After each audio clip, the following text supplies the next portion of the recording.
Hey, it's me, John Ward. I am back with another One Filmmaker, One Film. And my guest today is. My name's MJ Dixon, and I am the director and writer of Pandamonium. And that's the film that we're here to talk about today.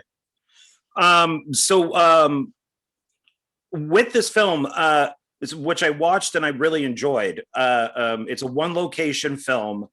And I really enjoyed things which we'll talk more about as we go on, like the lighting, the music, the humor, different things like that. How and when did you come up with this idea for the film? I mean, without going too far back, it really was like a bit of a joke when there was a line in a film we made called Cleaver back in like 2014, 2015, I think. Where the sheriff said that about a killer panda, and everyone kind of went, ah, ha, ha, ha. But then the more I thought about it, the more I thought, well, actually, how would I make that work? And so, about 4 years down the line, I kind of got the opportunity to put it together. So I kind of went for it. And the killer is a guy with a panda head. So you're saying that's from a different film? Well, so the idea kind of came from like a joke we had on the set of Cleaver, but I did incorporate him into the film we've made after that called Slasher House 2, and he was one of the Slasher House movies have like 4 killers each time, and he was one of the killers in that. And he was supposed to be just kind of like a bit of a one-note kind of serial killer to help tell the story at the beginning of the film. But Dave Chu, who we cast as the character, the second he spoke, I was like, yeah, this guy's got to have his own film kind of thing, So it kind of all was a kind of culmination of a lot of elements, I think. Oh, okay. Because you've brought out, I mean, this is obviously not your first film. I mean, you have if somebody were to go look you up on IMDb, you definitely have a whole, catalog of films, and some of them definitely tie together. Slasher House 2, Cleaver, there's 1 and 2 of that. And so could you put Pandamonium in with the rest of those movies? Like if you had them on a shelf, could you kind of put them all in as like one universe? They are all one universe, and they have been since we created it, really. I think it was one of those things where early on I decided that these things were definitely going to cross over. Very, very much like kind of Kevin Smith movies used to. And so eventually it kind of became the point where I thought, well, look, like you've either got to shit or get off the pot kind of thing. And so I kind of just decided, like, I'm going to dedicate what I'm doing to this kind of shared world. But that kind of opened me up as a writer a lot more, I think, in terms of the way that I could write stuff became different, and so therefore kind of unique, I guess. Now, is with the killer in this, which then you said that you came up with the idea on a different film. Why a panda head? Why not maybe like an elephant head or a giraffe head or something like that? Why a panda head? Well, like I say, it's all a big culmination of things, really. So there was a line in Cleaver where the sheriff says it's going to be Pandamonium, and I said that'll be my next film, kind of thing. And so when we were putting Slash House 2 together, there was a killer in there, and I wasn't very happy with the direction I was taking him. Really, he was kind of like he was kind of a bit based on kind of like Miami Vice, like, and that was kind of like the angle I was going for. And it just seemed really boring, and so I needed something to kind of pump that character up a bit for the beginning of the film and make it more interesting. And I was also becoming really conscious that our killers were either English or American, and so I decided that we would try and kind of give him like an East Asian flavor, a little bit like Street Fighter, to try and start making the killers from all different corners of the world. So we had like a Russian killer in Slash House 2 as well. And so I thought, okay, well, like, if I kind of have an East Asian one as well, then that helps. And so I just started kind of looking around for like slasher movies from China and Japan, and there aren't any really. But I did remember a film called Executive Koala, about a literal koala who kind of goes to work and goes crazy. But the guy, it's supposed to be a real koala, but it's obviously a guy in like a koala suit wearing a suit on top of that kind of thing. And I liked the imagery of that, and I thought, okay, like that kind of works. So can I make that work? And the panda idea kind of came in from that, and so I just kind of drew a picture of this character in this suit with like a red tie, and I thought, okay, I like that. That's more interesting than what I've got, and so that kind of became the thing. And then when we did Slash House 2, he was just really popular, which is something I didn't really think would happen. You just don't know really, and so that kind of made me go, right, well, we've got to give him his own movie. And what his mask now, you can buy, online a panda head as for a costume, but your panda head is very unique looking. It's kind of disturbing looking. So why go with that type of head instead of like, let's just say like a random panda costume head? Well, to be honest, it really seemed like fate, because I drew this picture and I kind of did draw him with like almost like a cuddly. When you're designing things, I mean, you'll know, like you start as you're writing and stuff, you kind of start scrolling through like what's available to get hold of and things like that. And I came across a website called Ghoulish Productions, which they're like a mask maker based out of Mexico. And they had, like, I kid you not, like this kind of panda skull head with like these really deep eyes. And I was like, my God, like it was like fate, like this thing existed. And I was like, so we just, the problem with buying stuff off the shelf is that you can't get it cleared most often, because you're opening yourself up to like a whole load of legal trouble. So we tend to try not to just pick stuff off the shelf and use it in films. But we liked it so much that we basically emailed the designer at this mask making studio and said, we really love this mask. Like, can we use it in this film? And he was like, yeah, totally. Like, send me any legal stuff you need and I'll sign it over. But the big problem we had there was that we only signed it for Slasher House 2 at the time. And so when it came to doing Pandamonium, the solo movie, we couldn't get in touch with this guy. And so we were like, if we can't clear the mask, we're not going to be able to use it. And so that became like a huge panic for like months. We were like, I don't know what we're going to do. We were looking at having something specifically made for us, but that was going to be very expensive. And like, it was a movie that was made on like $4,000. So it, there wasn't a lot of budget there to work with. And we knew that if we had something made specifically, that was going to take a huge chunk of that. And so, but eventually the guy came back and said, oh yeah, I remember you guys. And so we kind of sent him a contract that signed the rights to the mask for Pandemonium and anything subsequent going forward, so that we had ourselves covered, which we had just something we hadn't thought of last time. So it was a big panic for a minute. But yeah, it was made by these Ghoulish Productions in Mexico, and they're just like incredible. And they stock like stores and stuff. Like if you go to is it Spirit Halloween in the US, they have they supply to all those stores, and so they are available. I think though it seems that I bought the last Panda, because the one we used in Slash House 2, we gave that away as like a perk for the crowdfunder. But then the big problem was that suddenly, like, they discontinued making these masks as we picked one up for the first movie. So I think by pure chance, I like bought the last ever available panda mask that they had, because I've never seen another one since. And I mean, I've been looking, so it's it's crazy that we seem to be in possession of like the last living version of this mask now. Definitely don't want to give that away then, just in case there's part 2, 3, 4. Maybe we'll go on to that later. So You answered this a little bit, but my question would be, like, why did you make this film? And you had said, well, that's because of the popularity in Slasher House. Two, was it, so if you could maybe go a little more into detail, was it because of the popularity that you said, I'm going to make this film?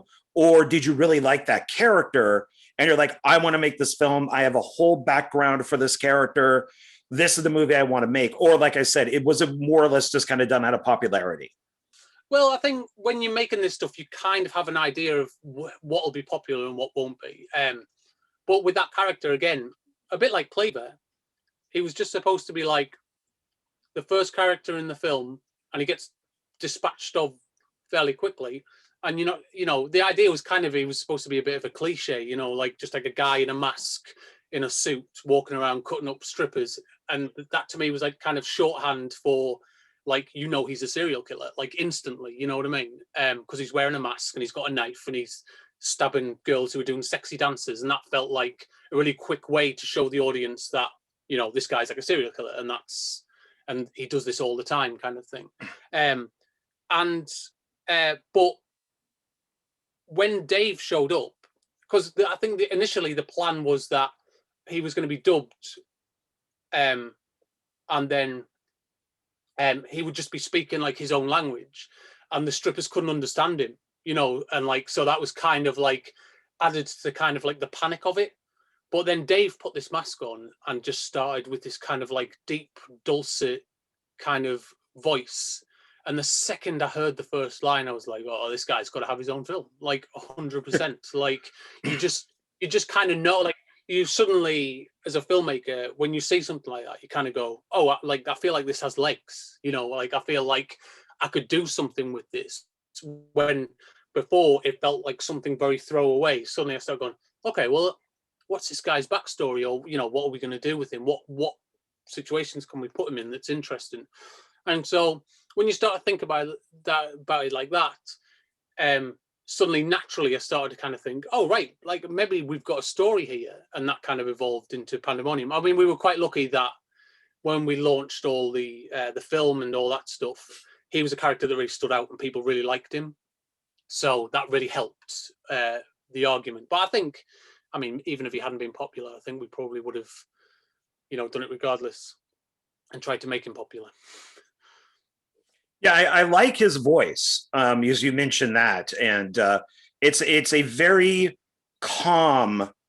He never gets high or low. Like he never gets frantic. He's not screaming at the people. It's very proper.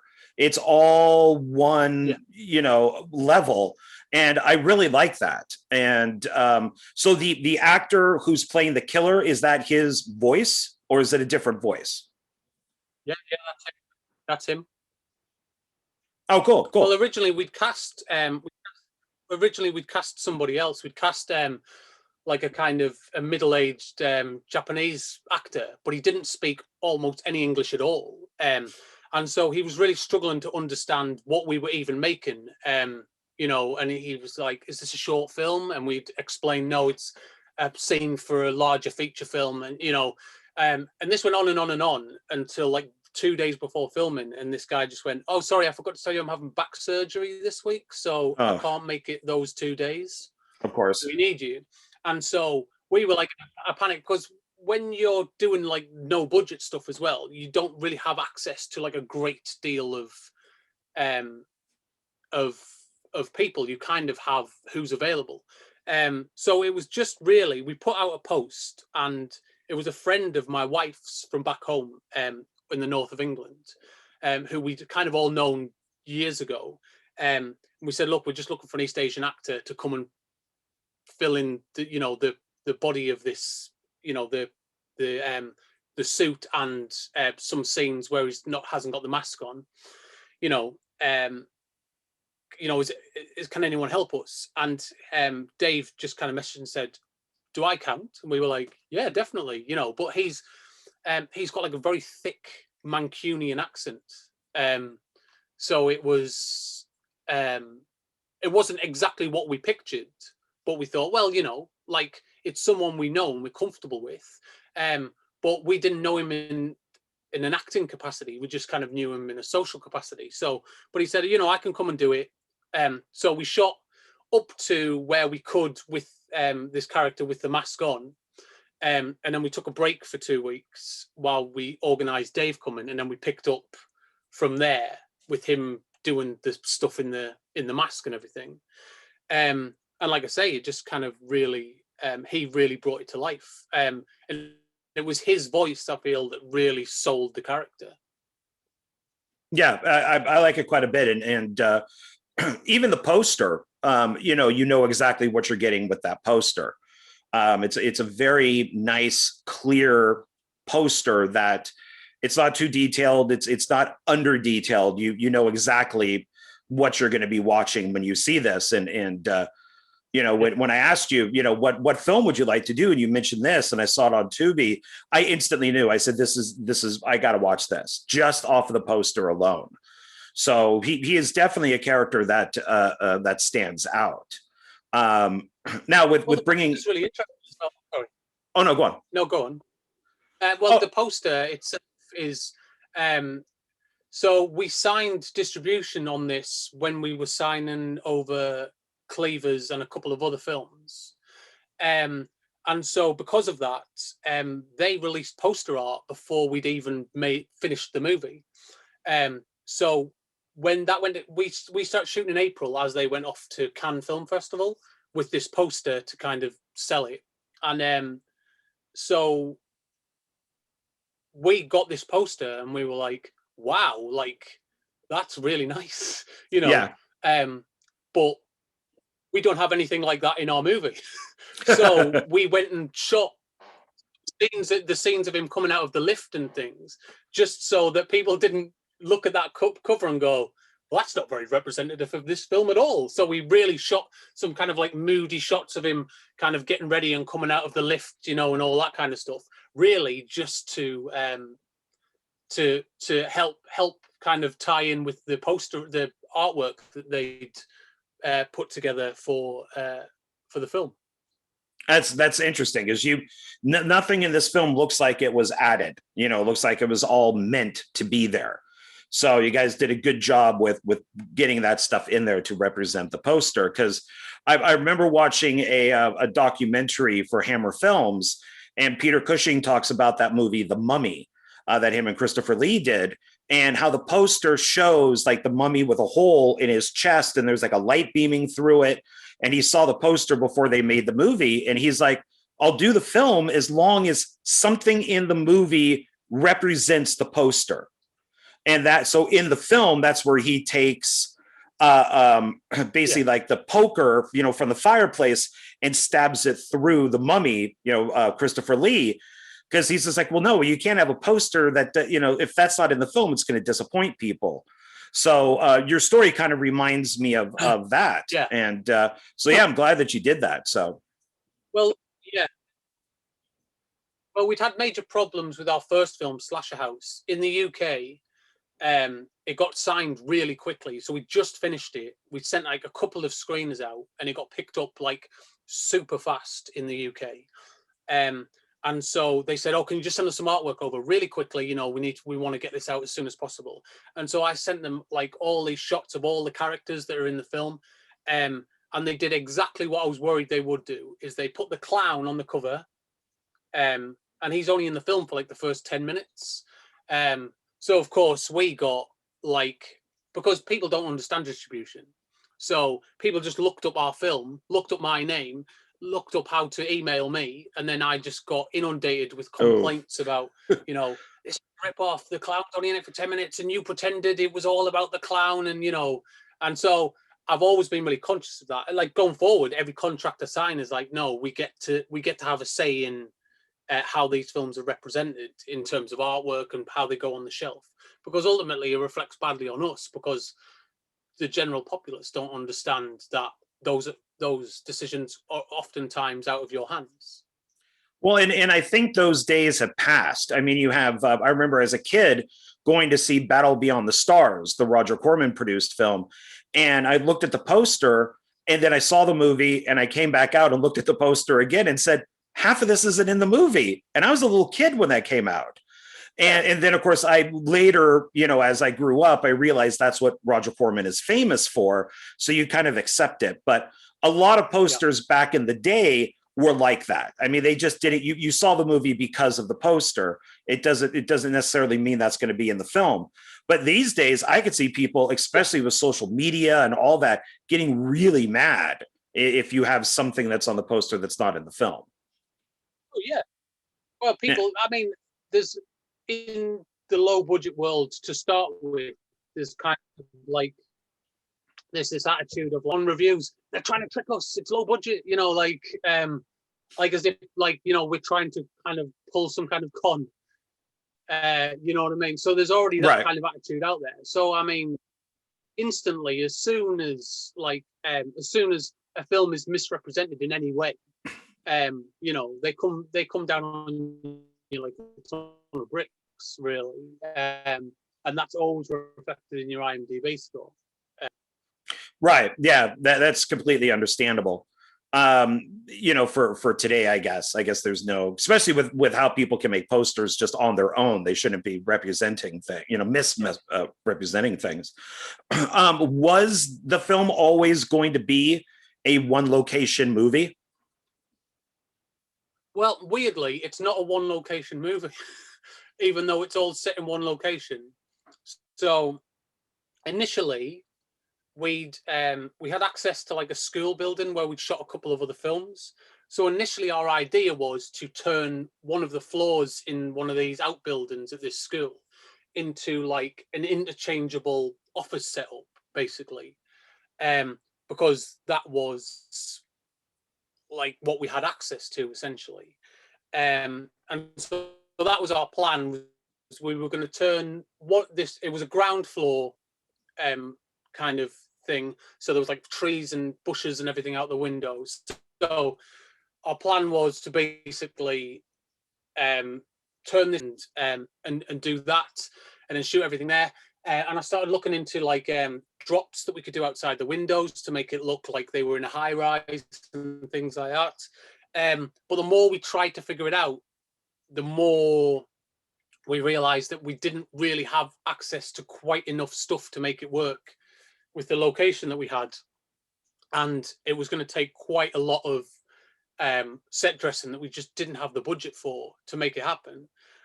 So we budgeted that, and it's weird because like you can get a whole load of expensive stuff, looking stuff, for relatively cheap, but stuff that you'd think you'd be able to get hold of,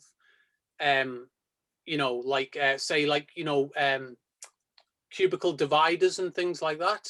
Like to get even a small amount of those was like it was about £1,000, and so we realized that it probably wasn't going to work quite as easily as we figured it would at first. And so what we did was we went and found like a 24-hour office complex that rents offices.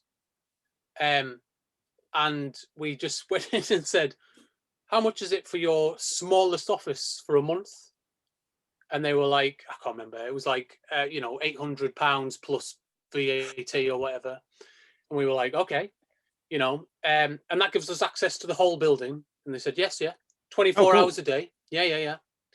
So we basically borrowed this office, and then at night, after everyone who kind of worked in this building had gone home after 5 o'clock, we carted a whole load of people dressed as strippers and kind of office guys in. Kind of everyone was getting dressed in the toilets while the cleaner was going around and that. And then and we just basically took over the building all the way through the night, shot all the way till about 6 a.m.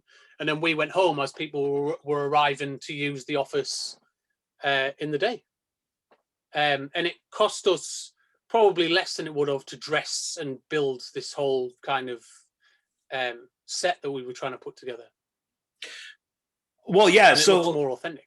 Oh yeah. And so I'm guessing things, the desks were there, copy machine was there, chairs, all that type of. So did you have to bring in any props like that with you, or like you said, was it already all there because it was an actual office? Well, so some of it was quite difficult because the biggest problem we had was that all the lights, because it's like a kind of basically like an automated building that people just rent spacing, there's no light switches anywhere. So when you're walking around, the lights just turn themselves on all the time. And the problem with that is because it's a big white building with kind of big beige walls and white ceilings and white light like building. So and he was like climbing into the ceilings and finding the light switches and the connectors and going, right, okay, I can turn off this one on this connector, you know, like, and so that's what we were doing. And we were basically having to take panels out the ceilings, lift, like find the switches, climb up, find where the switches were, put them back, go and find another panel, climb up in there, and then figure out which lights we could turn off to like give some depth to the building and stuff like that. Stuff like that. But I mean, most of the stuff we brought was costume stuff. We had like the Kilmore and Personal Science stuff made. We had the mugs and things like that made. Trying to think what else. Yeah, you know, we did build basically like a lift. That's right. Like a lift panel. And our plan initially was to build a lift ourselves for the final battle, which was planned to take place in the elevator. We were going to build that as a set because the lift they had huge mirrors all around it at the front of the building. So we thought we'd looked out, and then we looked, and obviously this lift was just mirrors all around. And so we were like, well, we can't use this. Like, this is. But when they were showing us around, they went, oh, there's a service elevator out the back. And so we went and had a look, and it was the lift we used, absolutely perfect. It was all kind of metal on the inside. So it meant that basically when we did the final shot where she comes out into the lobby, all we had to do from the distance was make sure that we covered the mirrors that you could see. And so we went and got some like big, white foam board, went back to the house, and we sprayed it all kind of like metallic silver, gave it kind of like a brushed effect to match the other lift, and just stuck that up in the back so that when the lift doors open from a distance, you couldn't see the mirrors or anything. And you know, so we got away with it in kind of terms like that. But yeah, we really looked out with this kind of service elevator because we thought we were going to have to build a set somewhere else and shoot it there. But we did shoot some other stuff at this school, all the backroom stuff, the storeroom, and things like that. So we spent another 2 days at a completely different location, just shooting that. But the upside of that is we could shoot lots more gore stuff there. While you can imagine shooting in an office building, it was more difficult to kind of throw blood around everywhere. And we were having to put down like tarp after tarp to make sure it didn't get down into the corporate offices' carpets and things like that. So that was a bit of a challenge. And then the opening stuff we shot at the guy who played Mr. Tanterden at the beginning, who has the stripper come to his house. That was his actual house that we shot in. He was one of the producers on the film as well. So so he said, "Oh, come over here, and we'll and we'll shoot here, and then and then it's really easy for you, And we just had a baby at the time, so that was his first trip out of the house, and he slept in the front room while we were filming this kind of stripper and this guy getting murdered by a guy in a panda mask in the other room. So it was. So it was 3 locations really. Okay. But all as the film's set, it's all kind of set in one. Gotcha. Okay. So with that, because you brought up the beginning, so did the guy who was tied up, did he call for the stripper, or was that like a panda thing where to kill the guy he had to have the stripper? Like that was like his thing, kind of like what they do later on in The Office. Yeah, so the idea is that what's his name? Damien James, who betrays them later on in the film. The initial idea is that he's basically booked this whole thing, so that it basically cuts off the next in line for this promotion, if you know what I mean. Okay. So that it opens this space for him to move up and get this promotion. So that's all set up. Damien set up the panda and the stripper, and that's kind of the payment, so to speak. So it's I understand it's weird, but so the panda gets paid in strippers to murder because that's kind of like his kink, I guess. And so that's what he takes in lieu of money. He, there's a whole thing which I'll get onto later that's that kind of makes it make more sense. Okay. I kind of thought so, because once that came up with the reveal of why the strippers were there and stuff, I went back thinking, oh wait, was that his payment type of thing, was to have the stripper there, or did the guy actually call the stripper? So that definitely helps out. So yeah, that's why there's a new so the girl dressed as the cow, she's the new girl because like the girl who was at that house didn't turn up for work, so they bring her in. So that was kind of the idea, that they bring this new girl in who's never done anything like that before, because the girl they would have had just didn't show up. Okay.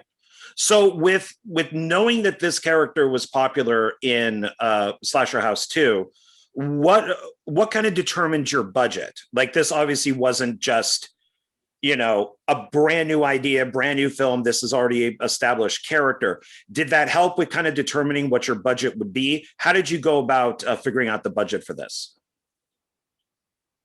Well, it's a bit of a weird one, really, because I get this is a question I get asked loads, and I don't really have an exact science to it.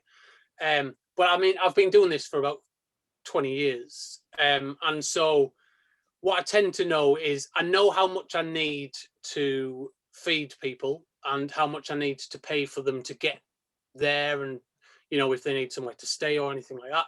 So that's already instantly predetermined before I even start. I know that that's going to cost me about $2,000 to $2,500 easy. So then it just becomes, what else do I need? So I look through and I go, okay, so we need loads of suits, we need double suits, because these guys are gonna they're going to get stabbed up or cut up, and then chances are we're not going to be able to shoot this in order. So there are chances that someone's costume will get cut up and they'll need a spare one, and things like that. So you start kind of working it out like that, and you go through the script and you say, right, so we need fingers for when this guy's fingers, or I tend to do is kind of go, okay, I think we need about this amount of money, and then what you try and do there is reduce that as much as you can, so that when you inevitably run over, you can afford to pay people to come back for stuff, or if it's a particularly difficult day, you get in some nicer catering just to kind of sweeten the pot, with the actors and things like that. So it's and that's kind of how I approach it, really. So I kind of set an idea based on that, and I think we tried to raise 35 for the location, and some suits and things like that, and costume stuff. But the idea of the whole thing was that hopefully it should be a fairly cost-effective movie. But I think we ended up raising about 4 in the end. But that worked out really well because I just massively under-budgeted for the stripper costumes, because I wanted really specific things. And in my mind, I thought that'll be really easy because these things always cost nothing. And then very quickly I was finding if I wanted anything half decent, I was paying 4 or 5 times the amount that I expected to. And then every stripper needed 2 costumes because inevitably they'd get covered in blood or whatever, and we had to shoot out of order. So you knew that you needed, to be able to put them in a fresh costume down the road. And so that kind of doubles your costume budget again. So yeah, there's not really, I don't have like an exact science to it. Like I know a lot of people go through the script, and I've done this before. You write down every prop and everything that comes in, and then you kind of try to price it up. And honestly, that's like the worst thing you can do, I think. We did it on the first Cleaver. I totted it all up, and I think we said, right, so with everything, and paying people's expenses, and if we budget this amount for food every day, and I said, right, okay, like, so I said, I think if we're thrifty, we can do that on like 1,500 quid, excellent, and I just didn't account for anything going wrong. And then of course, from moment one, it did. And I realized like we'd done like the first 7 days and we were just completely out of money. And I was like, well, that just wasn't enough. I just hadn't, if I'd been more kind of lenient with myself and said, no, actually, I think, to be safe, we'd probably need X amount of blah, blah, blah. But I mean, that teaches you a lesson, because I learned on that film that like bare minimum, like 2K is just to cover food and people's expenses for like a 2-week shoot. Like, and that's minimum really. If you come across any hiccups or anything like that, then, you're in serious trouble. So I'm a little bit kind of, I use my experience to kind of make a judgment, if you know what I mean. I also buy costumes and stuff all the time and props. So I have a good way of judging how much that's going to cost. And then also as well, after you've made like a few films, you do have stuff that you've accumulated as well.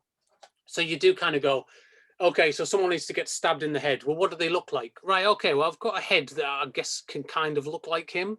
Like, okay, so we've just saved 40 quid on a head there because, if I stick a goatee on, Jimmy's head from the last movie, then, I think we'll get away with it as long as it's a quick cut or whatever, and I think, so you start to think of things like that as well. I think that's a very smart way to do it. I do similar things. I have 2 mannequin bodies, and one female and one male, and both of them have a hole right in their stomach. And so those mannequins, which I paid for them myself, have now been used in Axmas 2, Meathook Massacre 4, and just pretty much anything that I need a body with a hole in it. And we've had fists going through them. We've had a heart being ripped out, and they've paid for themselves many times now. So it's best for anybody out there. If you have props and you can keep them and reuse them, do it, because you will definitely save money that way. We have like a person-shaped dummy that's just stuffed with like pillow stuffing, like cotton, all the way through, and like it's got stitches everywhere where it's like being used to like put a fist through someone or like stab someone or like pull their intestines out or whatever, and then every time we just stitch it back together and then put some clothes on it and hope, and that was Steve's security Steve when his headless body fell out of the cupboard. That was that, but then we put like we had like a these cheap Halloween skeletons. We put one of those inside against this kind of soft body figure, and then put all the clothes on top of it to keep it rigid so it could kind of stand up. But then when it dropped, it would, crumple to pieces, kind of thing. Oh, okay, yeah, that's a good idea. Well, yeah. So Dave, the panda guy, while we was sat there taping a skeleton to a dummy, and then trying to dress it in this guy's clothes. It was quite a sight to behold. Well, then this is a good segue to go into pre-production, and feel free to be detailed on this. What was your pre-production time like? So we started this quite early. We knew we were going to have a baby in June at the time. So, because usually that's our ideal shooting times. We shoot kind of May, June, July. because it's when the weather's nice, you know. So even if you're shooting indoors, it's definitely not going to be too cold, because that's way worse than being too hot usually. And the summer, everyone's just in a good mood as well, you know. Um, so that tends to be a kind of better time to shoot. So in January, I think I finished the script, and that went off to kind of the actors that we'd already cast. So we did have we had longer than we usually have. We had about 3 months of kind of general active pre-production time, is usually about 6 weeks to a month. It was just me and my wife doing it, really. Most of the time, it's just kind of, we go out, we get what we need, and we have a list of stuff, and we just kind of start ticking it off.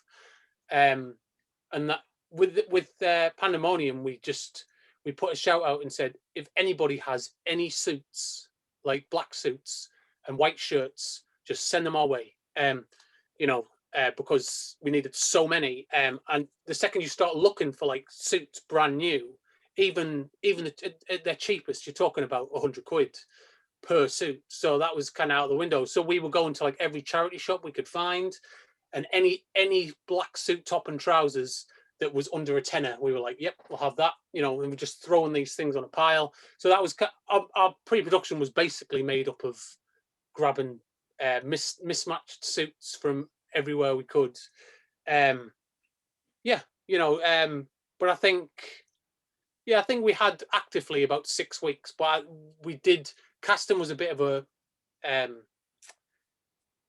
a difficult one on this, because we'd cast some actors early on, but then when they got the script, we're very upfront about the content of our films and stuff. So we were very, very, like, you know, upfront when we cast it, and said, you know, there'll be kind of like some dancing in underwear and lingerie and things like that. But when the script went out, there was one cast member, she wasn't very comfortable with dancing like on a table in front of like two other actors, and so we had to recast that role very quickly.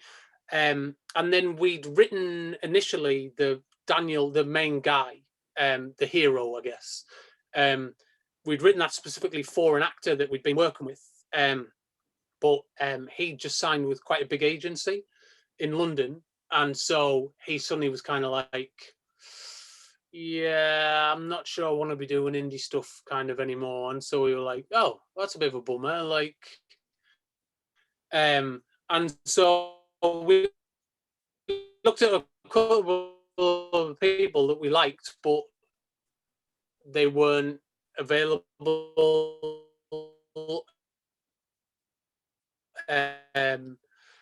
And eventually someone was suggested to us called Will recently, and the director of that. So I did, think about 2 weeks before we started, we cast him.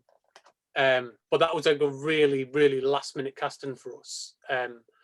You know, it was, especially for such a major role. Like, usually we find ourselves that we are casting kind of smaller roles right up to the line sometimes, but for basically the male lead in the film, that was a bit close to the bone, but ultimately a very good decision.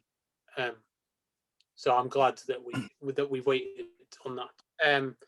But yeah, you know, it's, I mean, the big thing here was really that we were really conscious that, like, Anna was going to give birth and could give birth at any time from like April onwards. And so we were like, right, well, you know, we've got to kind of try and get this movie in the can before this baby comes, really. And she was still working at the time as well. So she was going to the office every day, coming and helping us shoot for as long as she could, and then going and sleeping for like 6 hours, and then going back to work for like the day. So it was like a crazy schedule. And in the meantime, I had a house full of actors. So I just put them to work. So we were doing, a lot of times we were doing pre-production for like that day, like in the house and I was just using the actors as basically bodies to, right, we need to spray paint this. You go do that, you know. And but because of the way that we work, really, it became like a really good kind of. We became like a little boys' club because all the boys of level 6 were staying in the house, and so it kind of became like the house became like the clubhouse of level 6 a little bit. It was good though. The now the boys of level 6 are the characters. Are these people by chance that you worked with? Like, you know, like, oh, I used to work with a guy like that. He's a real jerk, or he was really into drugs or strippers or anything. Or is any of this taken from personal experience? Well, a little bit, yeah. So I mean, there's some of them. Some of the characters are based on people that I've met before, but I mean, a lot of the stuff they say is like stuff because my wife is like a corporate lawyer, so she would come home and go, oh, like, you know, this guy at the office said this to me, or, you know, or like, or I heard someone say this, and like just some of the mad stuff she said, you know, she heard or was said to her, and like I just was always listening and going, oh, this is good, this is really good, you know. So I just kind of I was always taking mental note of it. So when I came to writing those characters, it it was quite easy to start drawing on experience. I mean, like some of them are based on people I've known personally through life or who work in that kind of setting. But like I say, a lot of it was based on kind of experiences that my wife's had in various offices that she's worked in over the years. So it was a lot of it was drawn from that. Okay, yeah, because it definitely seems like some of that stuff is drawn from real life because it's they're definitely an interesting cast of characters. Yeah, and I mean, I think the thing for me is that like it's really easy to write inherently unlikable characters. But the problem that I always find with that is that when your film gets reviewed, when it becomes public, a lot of people don't understand the difference between bad writing and characters they don't like. And a lot of feedback we got very quickly was, I don't like any of those guys. They're horrible. Why would you write a film with such horrible characters in it? But I guess the point was to write characters that you would be happy to see die, if you know what I mean. But I Right. think I got I think people mistook it that we thought those guys were hilarious when we were writing it, but the joke was kind of the joke was on them, was essentially the idea. But I think a lot of people mistook that as, you know, we were really enjoying writing and laughing with these misogynistic kind of dickheads, you know. So but I mean, they were a lot of fun to write because they're just so awful. You know. Well, yeah, and you know, everybody says like if you do a Friday the 13th film, which obviously has you know, that group of kids that goes to the lake, people say that you have to like all of them. You know, maybe there's the one jerk that you want to see die, and but you have to like them. You have to care about them. Well, it's a slasher film. You're here to see the killer slash. So why do they all have to be likable? You know, why can't these people be jerky people and that you want to see killed? I mean, you're here to see, the poster shows you the killer. I'm watching the movie, if I know nothing about this film, probably because of the poster and the, you know, like the little description of it. So you want to see this, you know, guy with a panda mask on, you know, go kill these people in this office setting. So why can't they just all be jerks, you know, or some of them jerks? All of them aren't. You know, Well, there's a few nice people. So yeah. I So mean, I like I'm not writing a Stephen King novel. Like, you know, you don't not writing these characters. The worse they are, the more interesting it becomes. Not interesting, perhaps, but the more fun it becomes when you get to kind of you see them get their comeuppance. And I think a lot of people forget that that's literally what slasher movies are built on. yeah, yeah. I mean, you can definitely go both ways with it. And like you said, I think people just misunderstood. So because I got it, I watched Yeah, it and I was waiting for these people to die.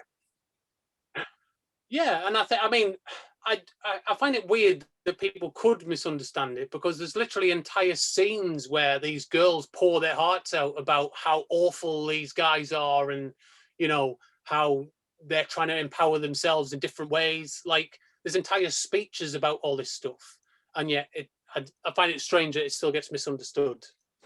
But even, even the strippers weren't the nicest people either. They were talking about, milking the guys for money. They weren't innocent in this whole thing either. So, we really only had two, three characters that were actually, like nice people. So you had the guys that were jerks, and Well, the yeah, were jerks too, kind of. but I think you've got like, I always look at it as like you've got like your main kind of three or four characters who actually have like who are actually like real people. So like that's like Jasmine, Damien, Daniel, and Ariel, who's the main girl. And I wrote those as kind of like as real people as I could, who had like aspirations and wants and needs and stuff. And then everyone else was kind of treated like a cartoon character almost, because you've got to give your killer some fodder, it is how it works. But I think that you should at least try and give each character their own personality still, even if their role in this is to be dispatched in some kind of daft way, or Right. or to get the head cut off. I think every character should get their moment, and the big thing is that when you're working with like no money, the only draw you really have is to say to actors, do you want to come and play this character? I can't pay you, but you'll get pizza while you're there, and hopefully it'll be fun. And basically the only draw you really have is that they read the script and go, okay, yeah, like that'll be a fun character to play. And so that's kind of all you have really. So I think when I go in, I never try to write a character that's kind of like you throw them away, they're nobody. I try to give everyone something interesting to do, and also try and give everyone like a cool way to die, because that's a big one. I always find actors go, well, how do I die? And I go, oh, you get your throat cut by a panda after, whilst filleting some guy, in the hallway. And they're like, okay, that sounds I'm on board. hilarious. I'll do that. So it's kind of, and so sometimes that's all you've got. So I think it's kind of, I feel like it's my duty to kind of write like as rounded as you can with this kind of film characters, so that it's in. Okay, cool. Yeah, no, I agree. So with all this going on, we did discuss production. So is there anything else that you can add to the production time? So we ate a lot of pizza. That's a big one. I think our big problem was that so as I said, we were kind of shooting in an office building where we had said, we didn't just go in there and go, right, we're just going to shoot and not tell anybody what we're doing. When we paid for this office for the month, we kind of said, we're making a film. Do you mind if we shoot in the hallways? We'll do it out of hours kind of thing to make sure we're not bothering anyone, that kind of thing. And they're like, yeah, that's fine. But they couldn't guarantee us access to any of the rooms, like the were open plan, like the boardroom and stuff like that. And so we had to get really, really sneaky about like some of the ways we did it. So the room where Daniel first meets all the guys, that was like one big room. And so a lot of the film was written to take place in this, and we picked it because it was like a big corner penthouse kind of suite. And so we thought, right, this is kind of like the nicest place in this whole complex. We'll use this as our kind of main location. And so we shot one night there. And then the next night we came back and the door was locked. But there was some workmen in there, and we thought, oh, that's not good. But we were shooting some other stuff, knowing that we had to get back in there the next day. So we thought, right, well, as long as they're done by tomorrow, we'll be all right. But I was starting to worry. So no, we came back the next day and the door was unlocked. And so we went in and they built a new wall halfway across the room. And so it looked like a completely different location.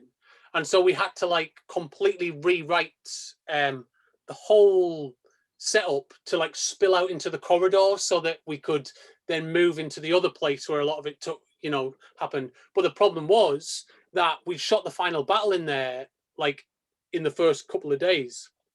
And so there's a bit where Ariel looks down and sees Dick's body on the floor, and she walks past and like kicks him as she's kind of going past.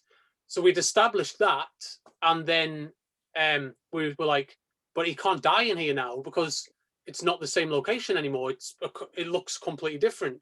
So we had to completely rewrite his death when he gets his bits chopped off, so that he could wander off and die kind of where she found his body later on, because initially that was just supposed to happen in that room.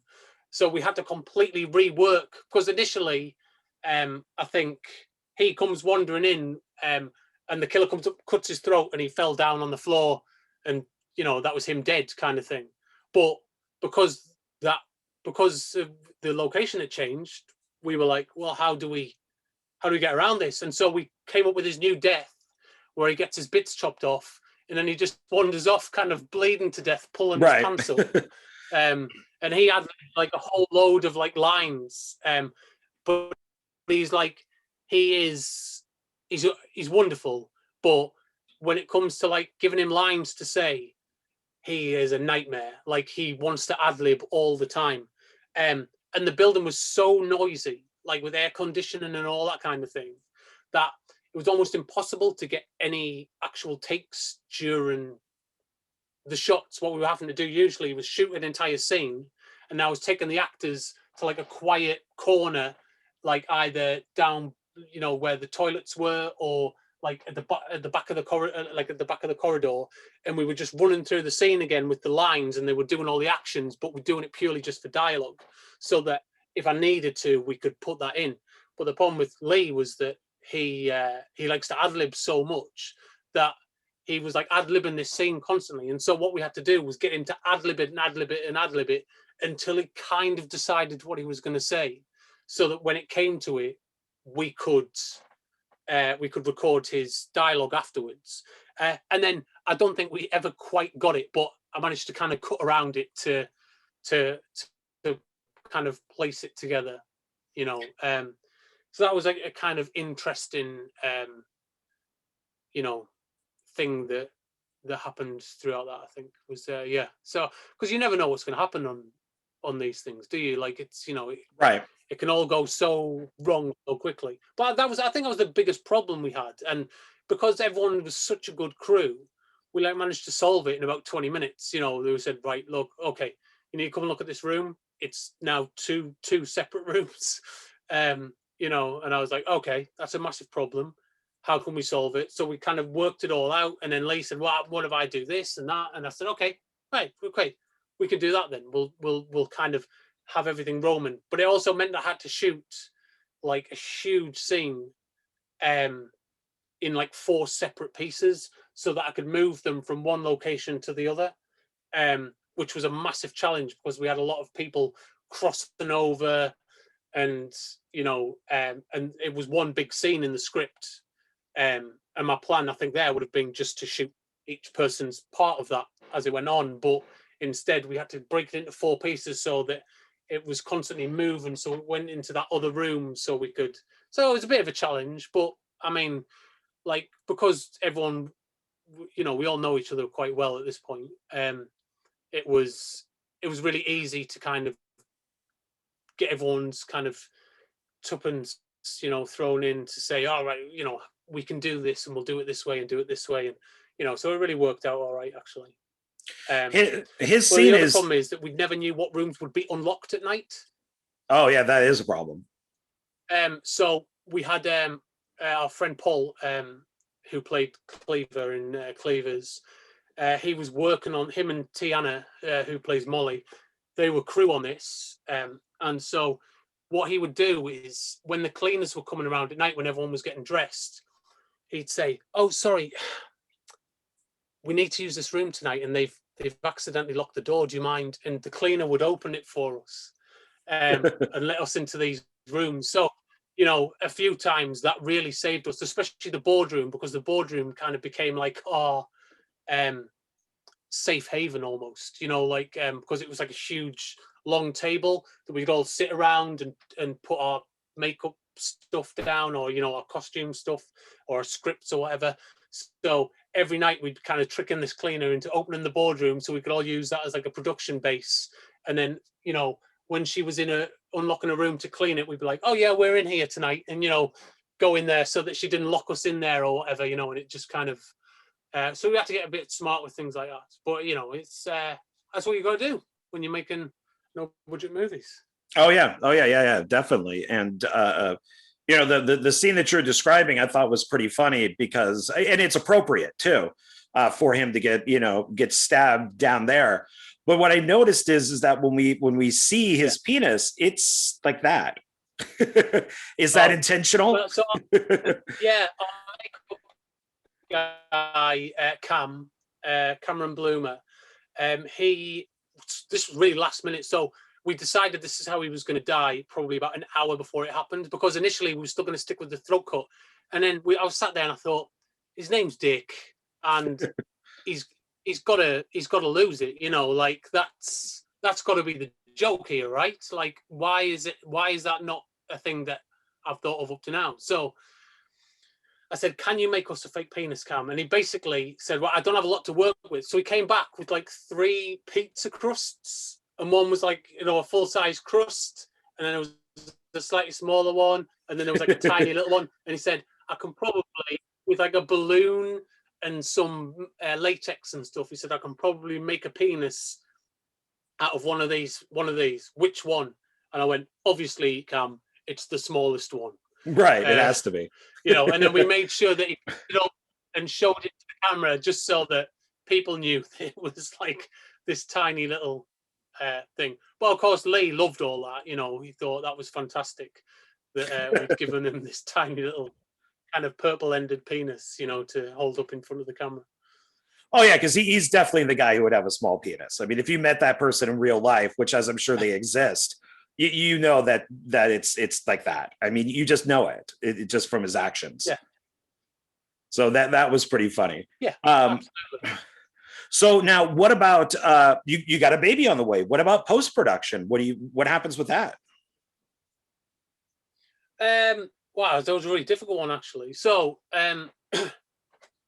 we finished production, we went and had a baby, and at that point I try to edit kind of when I'm on the move as well, just to make sure that we've got even if it's just a rough cut of the footage we shot the day before. So I tend to spend the day, or at least the morning before we go back, just doing a quick rough cut of whatever we've got, so I can go, right, okay, we need to quickly shoot a close-up of something, or something to make it work. So I often do that. So that gives me a bit of a head start when it comes to it. But then we had a baby. So our deadline for this was like the end of August, and we had the baby in June, and we still hadn't shot some of the film. So we hadn't shot the opening. The opening wasn't even in the script at this point. I knew what it was in my head, but I thought it's not important to the actors at the office scenario, so I just didn't give them that bit of the script.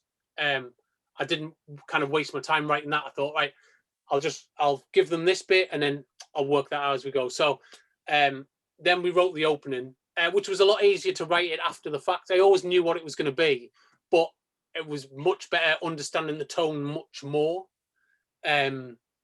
After filming a lot of the film and editing a lot of it, going, all right, yeah, like I'm fully on board. I know exactly what the tone of all this is now. So we wrote the opening. That was Ash, who's our son. That was his first kind of trip out of the house, as we went over to just outside of London somewhere and shot the opening scene. But then we still had to shoot the stuff with Mr. Rutherford, and the attempted rape in the office was all shot at a completely different location to anything else. So we went and shot that in a day somewhere else. But that was about 3 weeks before our hand-in. So at this point, I'm kind of cutting everything I can as we go. And it left me so it usually takes me about 9 weeks, not 9 weeks, 6 weeks to do sound design. But it took me about 9 days because that's all I had. But the big problem I had was that halfway through editing, my iMac just decided, like, you know, it's time to die, basically. And it just wasn't running anything. And so we'd kind of sold, a couple of films before, down the line, before Pandamonium. And so we knew that we were expecting like a payment off that. And so what I had to do was basically just go, right, okay, like I'm going to have to buy a new computer on my credit card and hope that they pay us in a kind and timely manner, kind of thing, you know. So yeah, I basically did that. I just I had to go and run out and buy an entirely new computer just to carry on editing, which was really scary because it took about an hour to reload, because to update and reload the Final Cut file when I put it on the new computer. And I thought, I've killed it here. I've completely, this is it. It's all going to crash. I'm going to lose it all. And I'm going to have like 9 days to, you know, to cut this film all again from scratch. But luckily, it worked out. And yeah, so so it was a bit of a blag. But usually, I mean, posts takes me from scratch. Usually, I'll do a full feature edit in about 2 weeks visually. But then usually it takes me about 6 weeks to sound design, because it's just, people don't realize. I mean, you'll know, but people who don't make films don't realize that sound design is like the biggest job you're going to do on a film. It's just insane. You know, and during that, every spare minute I had, I was like sat like writing soundtrack bits and going like, you know, thinking, do I have anything for that bit? Will I need anything for that bit? Maybe that bit's better without music. I better write something for it just in case, you know. And so like it was just kind of a bit like that, really. And then like on like the day before or whatever, I was just in our living room with like rechargeable floodlights and the briefcase and all the props in it, on my own, while my wife was in bed, just filming like close-ups of all the stuff for the end credit scene, you know, and just making my own little sound effects as I do, you know, in our living room on the floor and around. And then the very end of the credits, the after credit scene that ties into Slash House 2, we shot in after the film was handed in. So we handed it over to the festival we wanted to play at, and we handed it over to the distributor, but said, you know, like, we might add something in here. And so in November, while I was shooting another short film, we got Luna Wolf from Slash House 2 down to shoot like a little teaser at the end. And that became, so yeah, we shot that in November, and we had literally about 20 minutes to shoot that. We were shooting it like down the back of an art gallery that was supposed to double as this club. But we thought, if anyone finds us here, we're just going to get kicked out. So we were like down there, and I'd broken it down. So we basically needed like 3 shots. And so I was there putting some lights out, and we kind of rehearsed it. She quickly got all the gear on, and then shot that bit. And I think Anna played the panda in that scene. She had the suit on and the mask, and because obviously to get Dave down for like a 2-second shot seemed a bit. And then luckily, Dave again ad-libs all the way through the film, but because he's wearing a mask, it was really easy to dub him. But it meant I had like loads of like lines that left over that we didn't use, and so I just threw one of those onto him at the end of the film, and kind of pulled all that together. But yeah, so we were shooting right up till it premiered in January, and we shot right up to the end of November. We were shooting. We shot that last bit. Yeah, I was going to ask about the mid-credit scenes, so I'm glad you brought that up, because I'm like, this seems like a movie that would have like a mid-credit or after-credit scene. So let me just wait, and it did. So Two things that I would like to bring up with post production is one, I really enjoyed the music and also the color palettes that you were using. I noticed a lot of orange, blues, greens. What can you tell us about the music and the colors? Well, I've got to start with the color stuff. So I've talked about this office building being very, very white. Um, so you see early on, like a lot of the film is very, very kind of bland looking. And if you've seen any of my films before, like like one of my big things is the color palette that I choose going in. And with this film, it was really difficult to do that because it was kind of like a big white office building. So it was almost impossible to like inject any color into it. And so as the days went on, like after the first couple of days, I was like, I'm like, I hate almost every shot I'm setting up. It feels like it's got no depth. It's got like nothing to it. And like I was trying to put the characters like Carol and stuff in as kind of colorful uniforms as possible to try and help them stand out. But everything was just so white and bright that it was really like pulling away from it. And so eventually I had people stood with like LED lights like on their stands, but just kind of holding them up over the actors to get like a little bit of color on to them. And then by the end of it, I was like, no, let's just get the color in here. So like everything, So by the end of it, it's like a Nicholas Winding Refn every side. It was the last scenes that we shot.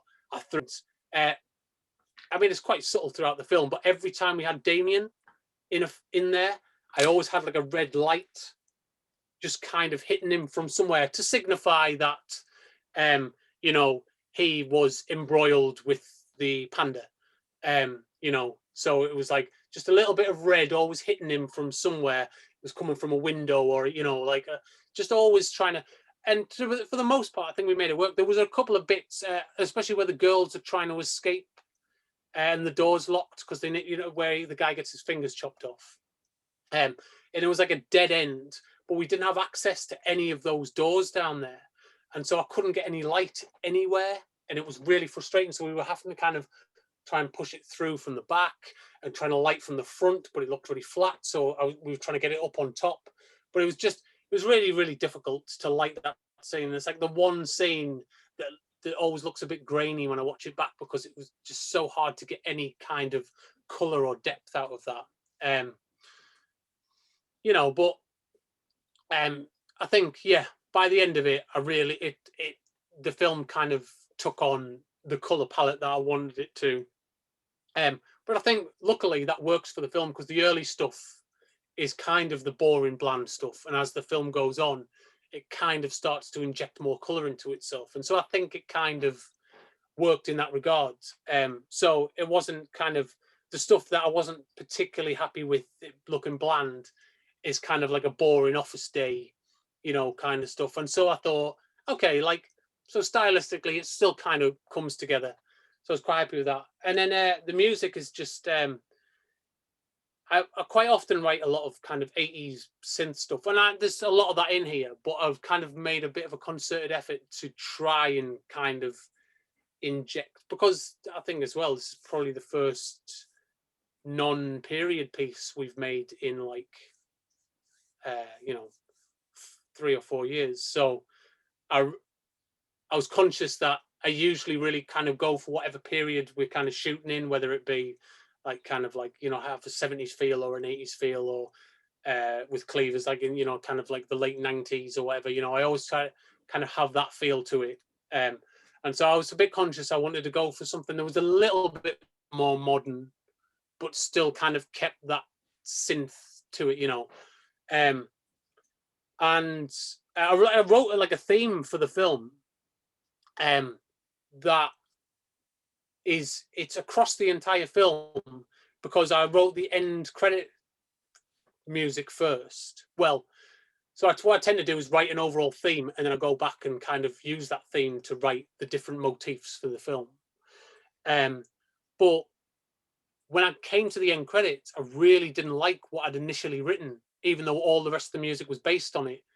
It just wasn't quite working for me. And so I went back and kind of just sat down and rewrote like something that was similar, but I just really enjoyed. I liked it a lot more. It had more of a beat to it, you know. And so that ended up going out instead. Initially, we were trying to get Psycho Killer by Talking Heads, and we jumped through a load of hoops trying to make that happen. Because it's a song that he quotes earlier on in the film, and so we thought, oh, like, wouldn't it be fantastic if we could get that for the end credits? So we really tried, and we even looked at there's a spoof called Psycho Chicken that oh yeah, I like remember that. The late, yeah. It's a British band, so they still own the rights to that, and we thought we could potentially get that. But then I thought it's just going to be nonsense by the end of it, isn't it? That we've got a film about a panda that's got a song about a psycho chicken at the end of it, and I thought, and then we just ran out of time, and so I thought, right, okay, like, and so I just wrote this kind of new theme that I liked a lot more, and that ended up being the end credits one, and it's one of my favorite pieces I've ever done, I think. Yeah, I like the music a lot in it, so it definitely stood out for me. So now that the film is done, it's finalized, you got it ready to go. Before the distribution of the film, what did you do with it? Was it put into film festivals? What happened with it? Well, so this is a weird one for me because it's the first time this has ever happened. It was a bit like, well, so when we were signing, after we made Cleavers, there was a lot of kind of buzz around that, and so that got us a meeting with a fairly big distributor over here in the UK. So they took us out for lunch and basically asked us to come and pitch. So we did. We pitched the whole shared universe thing that we've been doing, and we'd sent them some of our more current films that were still available for distribution. So when we got there, they basically said, "Look, we want to take Cleavers worldwide, but we also want to take Mask of Thorn and Bannister Dollhouse, which they released as The Haunting of Molly Bannister." And we were like, okay. And they said, but what's this you're doing here? And it was Pandamonium. And I'd basically put together a pitch based on some promo stuff from Slash House 2. And we'd done like a poster, which I think was like him stood with a knife, like in front of like a suit and tie kind of thing. And it was quite an interesting image. So that kind of drew their attention. So we basically pitched it, and they said, well, when will that be ready? And I said, well, probably about August, September.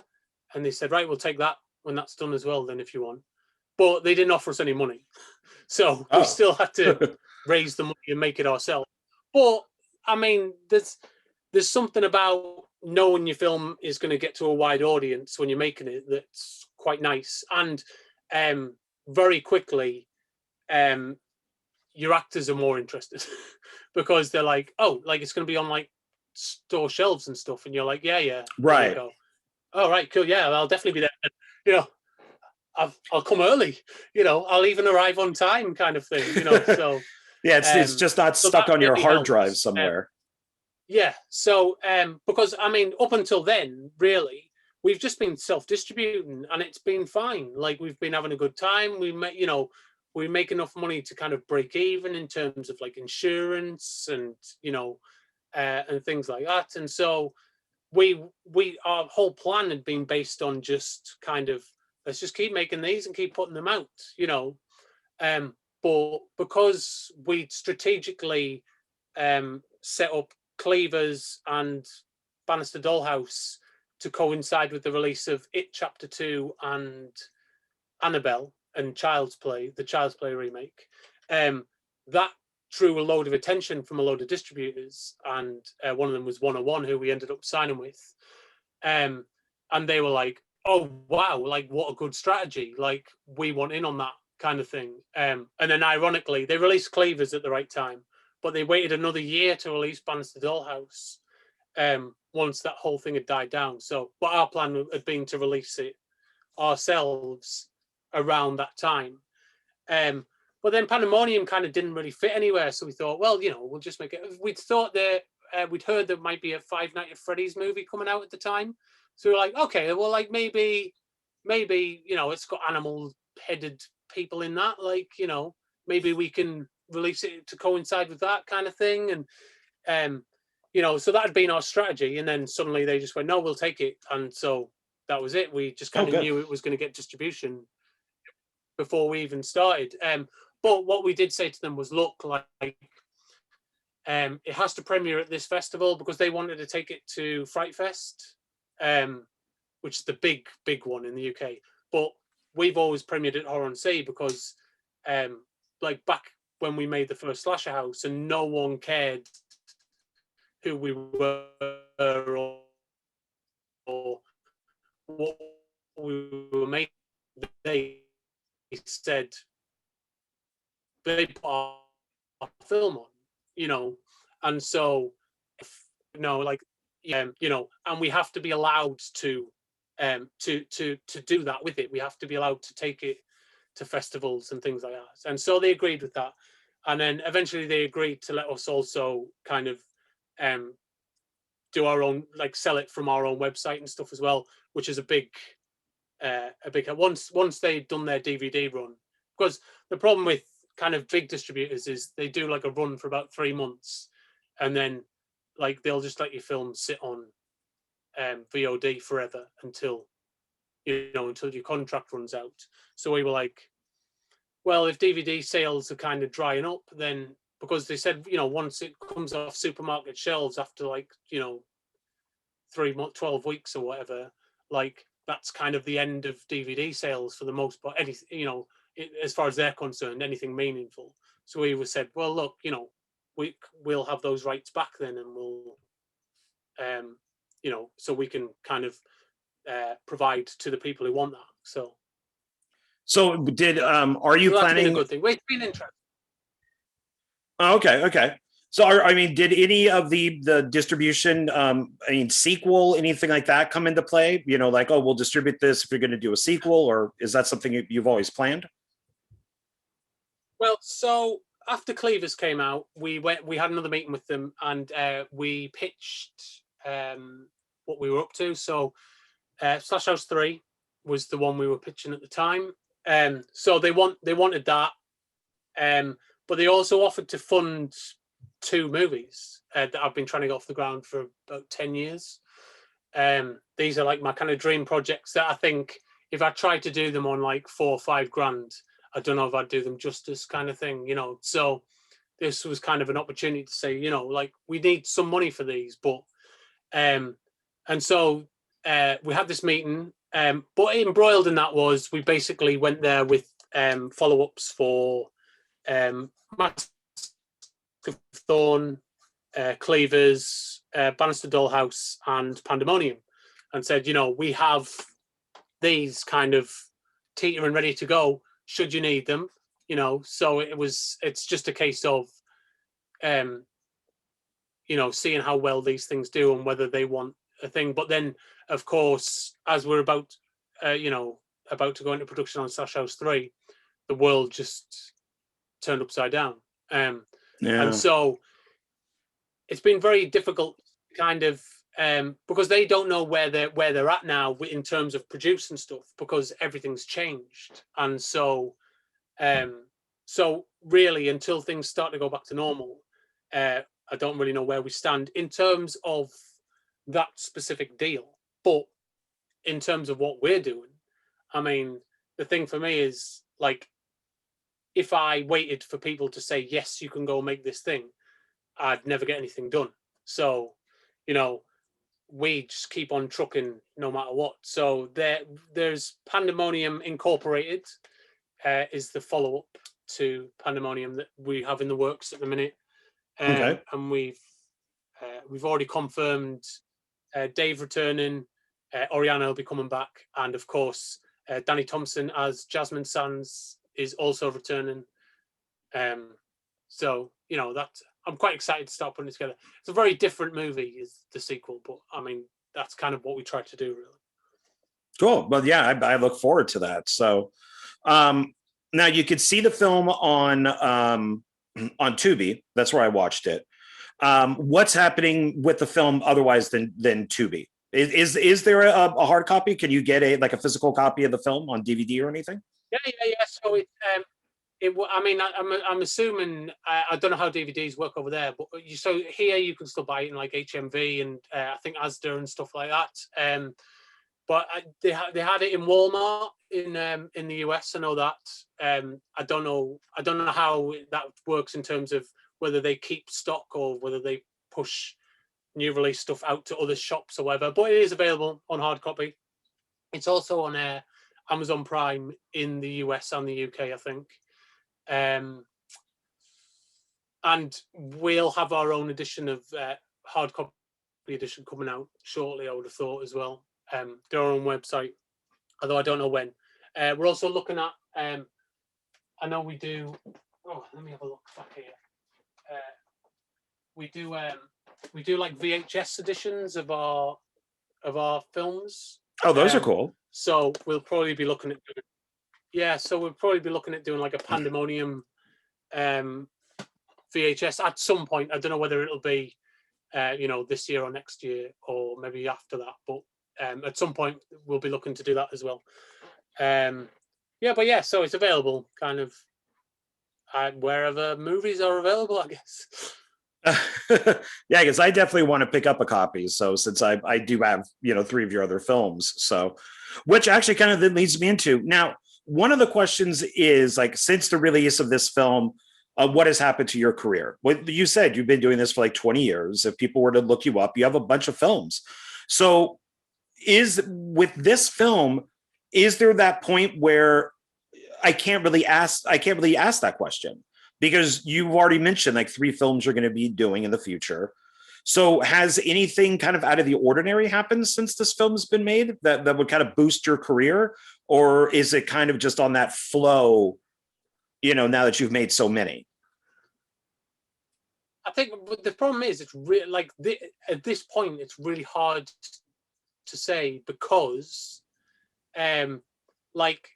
so we've spent like the last 10 years really building up momentum on. We started on Slash House and then we've just really been building up from nothing as well. Like all these things, we just started off with no money and just kind of kept raising a little bit more. And then suddenly we signed this deal. We had 4 films that were kind of released worldwide, like on a kind of grand scale. And then we got offered these movie deals with, proper budgets and things like that. And so it really felt like things were moving in a direction that we'd never been in before. We've also had meetings with other distributors and stuff. In the meantime, been asked to pitch things, which has been kind of weird but cool. But then, like I say, suddenly the world turned upside down. And so like no one really knows where they're at with what they're doing. And also a big thing for us is that like, we don't know where we're at because here there's a lot of expectation to just, like who cares about safety? Just go out and make these movies on the cheap and, and so there's a part of me doesn't want to get involved in kind of that side of it, so it's a difficult thing to kind of quantify really. I definitely feel like we've made more fans, I guess, or followers, fans always feels like a weird word, but we on the back of it, somebody did start a myco Wikipedia thing, which is like a wiki that details basically our entire universe. That's cool. From like the beginning to now. Yeah. So, I mean, the big thing for me is it's really helpful because a lot of times when I'm writing stuff, I'm like, what was that character's second name again? Or, because once you've written like 9 films, you really like, they're all in the same universe. You do start to kind of go, hang on, when did that happen? What year was that? So I go back through this wiki and this guy's like watched all of our films and read all of our comic books and all the supplementary material. and he's like, right, he's got it all figured out, and he's created like a timeline that I don't even have, you know. So it's kind of like, so I go on this thing and go, right, okay. So like in 1964, that happened, right? Okay, so this character will be that age then. Excellent, you know. So I get to kind of use that to figure stuff out, and that's been really cool. And he just emailed me out of the blue, and said, "Oh, I saw Cleavers, and I found out it was part of this shared universe. Like, um, would you mind if I kind of put this Wikipedia thing together?" And I was like, "Please go right ahead." Yeah, And please do. you know, so every so often he'd say, "Have you got a picture of the character?" You know, and it's so that's been incredible. You know, and yeah, it's just like I say, it's kind of hard to quantify. Everything's kind of been on a kind of steady, very steady decline, you know, incline for about a decade. But it's frustrating that everything felt like 2020. You know, we were starting to put together kind of pre-production. Just everything went kind of radio silence while they figure out what's going on and how the industry is going to adapt to all this. And so, yeah, I guess it's hard to know. So I'm going to kind of combine two questions here together. So because of 2020, you're starting to do something and it all kind of came to a halt. So since you kind of started this whole thing, let's just say, 20 years up to today, with like video editing software and production software, and how has that changed? How has that really helped you with making your films? And how do you, especially with the pandemic and 2020, how do you prioritize tasks? Are you just kind of doing everything on your own, or have you kind of filtered that out to people to say, hey, help me with this stuff? Well, I mean, so I started back in like 1999 was when I first tried to make my own short film. So I had like, the big shoulder cameras that take a full size VHS tape, and then I was editing from deck to deck, like from video to video. So that's how I learned to remember. Edit back in kind of like 90s. So when I got into like a digital system, like I picked it up instantly. I was like, oh, it's just the same thing, but I don't have to wait a million years for the, for each cut to go over. I can basically do that cut and scrub through to make sure that it, that it connects or whatever. And so I picked that up pretty quickly in terms of digital stuff. But I don't know. I mean, I think it's a bit of a double-edged sword, really, because like I think years ago it used to take a lot of skill to make like crappy cameras look good, and I liked that. Like I loved putting the time in to go right. Like so I have like this crappy £300 3CCD camcorder, but like how can we get extra depth out of it? How can we like how can we light it to make it look nicer? And and carried on like that. So even when we had like the XL1 and like the Sony V1 and stuff like that, and when HD first started kind of coming around, it was always a case of it still looks like crap out the bag, and you've just got to find a way to light it and make it look good and find interesting ways to cheat, or you turn that into a style for the film or whatever.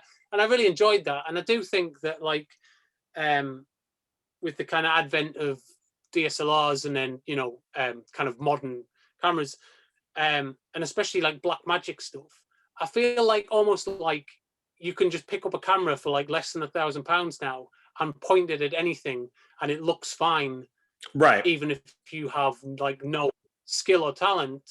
And so that's great, but also at the same time, like very frustrating that I feel like you put a lot of effort into your craft over the years, and then like someone who's never made a film before can pick up a Blackmagic 4K for like 900 quid and point it at their dog in the living room and it looks fantastic, and they look like a filmmaker, and and so that's a bit of a bummer, I guess. But I mean, the upside is that I have access to that technology too, so our films look better and better all the time. And like Pandemonium was a big step up for us, because I mean, up until then, I've been working on like a £350 camera with like an £11 like vintage lens stuck on it, and just kind of doing the best with what I had. And then we shot cleavers on like a Blackmagic pocket camera, which we got for like off eBay for about £400. And that used the same cheap lenses again, but they look really nice and I would really like them. But I had a load of problems with that in terms of, even though it's a pocket camera, I was having to attach like a monitor to it, and then I had a sound guy attached to me for the first time ever, and I needed like 3 people to move this camera around every time, and I was like, this doesn't feel good and fun and like like a pocket camera. This feels like loads of work. So my wife very kindly bought me a GH5. Just after that, because I was like, I'm just going to give up filmmaking. This was an awful experience. But yeah, so she bought me like a really nice camera, and then she bought me like my dream lens for my birthday a few months later. And so I ended up kind of, after like 15 years of kind of slugging away with just crap gear, basically, suddenly having like a really nice setup, which is what I used to shoot Pandemonium. And I feel like, which is why I suggested it, because I mean, I know everything, the last thing you made should always be your best thing anyway. But I felt like Pandemonium really is like a bit of a step up in terms of everything, in terms of writing, in terms of production, in terms of actors, in terms of all that stuff. And so I think in terms of that, I think that we do just have access to really good stuff now, and that's brilliant. Like for everybody, that you can just everyone can shoot really nice looking movies. Yeah, I agree, but I'm going to slightly disagree on something. Where back in the day, I'm 53. I went to film school, but I worked on film. So I worked on 16, Super 8. I used a flatbed to edit on. You would have to put the film onto a projector and project it against the screen. You learned that, okay, well, I got the 16 millimeter film here. I have X amount of minutes. We got to make this count. Sound was always separate. So you knew that, okay, I could get more away with sound. And then I'll say, action on the camera second. But today, with what people are using, is there's now so much stuff out there from people who never did go to film school. And not that I think that that's important, but it helps. And you have them now making 2-hour movies that should be an hour. And it's like, oh my God, how long can this guy walk through the woods? Why are these credits 10 minutes long? Why are this scene could have been cut? Why is this even, you don't need to use every single piece that you shot. And I don't think that these people, because they didn't go to film school, they didn't experience money, as far as we only have this one reel of film left, they now make these films that aren't very good. And they sell them to people who don't know that. And so that's the only area where I have an issue with the whole kind of digital age with stuff. But because I went to film school and I wanted to be an editor, I still know what to do, even though I was editing on film. So, if that makes sense. So it's like, it is like you said, it's like a double-edged sword with stuff where, wow, I can't believe I'm sitting through something that's 2 hours that really should have been 70 minutes. Well, absolutely. I mean, we worked on a film a couple of years ago where they were writing it as they go, and like by the end of it, they had like 4 hours of footage, and you do think like how is this happening? Like so, your script should be like tight in terms of indie stuff, especially before you get on set. You should I never have deleted scenes in my films because everything in that script is important. Like, you know, and if you take a piece out, the film stops working. And that's what you should be aiming for. You should be aiming to be as efficient as possible with your storytelling. Right. And I think the problem is that because people just shoot hours and hours and hours and hours and hours and hours of footage, that they think that all that footage is great and all that footage needs to go in there because they've shot it. And instead, they need to be going back to the script and going, right, like, why is this too long? Like, the script for Slash House 3 at the minute is 127 pages. And I know that that's ridiculous. Like, the film can't be that long. And that needs to be, you know, that needs to be streamlined into something that's definitely like not much longer than 90 minutes. And I mean, I think the dream length of an indie film really is probably about 75 to 80 minutes, I think. Yeah, I would agree. You know, that's exactly the golden number. Because like the reality is that like most indie films, even you know, at their best, like they don't look like Hollywood movies. And so, you know, the longer you overstay that welcome, the more you're showing the tape and the cracks and the, you know, and the tarp that you've used to disguise, you know, that you've got no set or whatever. The longer you keep going, the more you start to reveal that stuff. And so I think you want to get in there, be as tight as you can, and get out as soon as you can. But I mean, storytelling absolutely has to come first. And I think because we live in an age where it's so easy to pick up a camera and start shooting, a lot of people never got to learn that lesson. Like, because we didn't have good equipment growing up, all I had was time to write stories and figure out, you know, screenwriting and figure out that, you know, so I think a lot of people aren't learning that. I see it every day. I see every filmmaker forum, someone goes, you know, what's the best camera to shoot, you know, this on or that on? And they go, what, have you got a good story? If you've got a good story, it doesn't matter. And everyone, you know, that seems to be like the golden rule that everyone says, but always forgets. Yeah, it's I find it interesting that this is primarily younger people, is they're like, oh, well, my film's like a John Carpenter movie, or, oh, it's like a Kubrick film, or it's like a Spielberg film, and it's like, no, it isn't. No, it really isn't. It's you could say that. I mean, even these horror films where they say, oh, well, it's a throwback to the 80s.